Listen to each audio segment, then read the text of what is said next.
Prabhupada சொல்றார், Ramachandra's life, God's activities, pastimes, if we hear, that means we are associating with Ramachandra.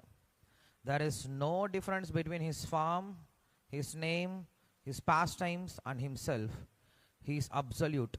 Therefore, either you chant the holy name of Rama, or you see the statue of Rama, or you talk of his transcendental pastimes, everything, that means you are associating with the Supreme Personality of Godhead.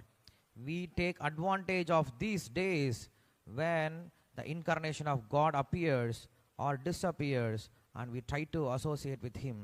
Hawaii, March 27, 1969.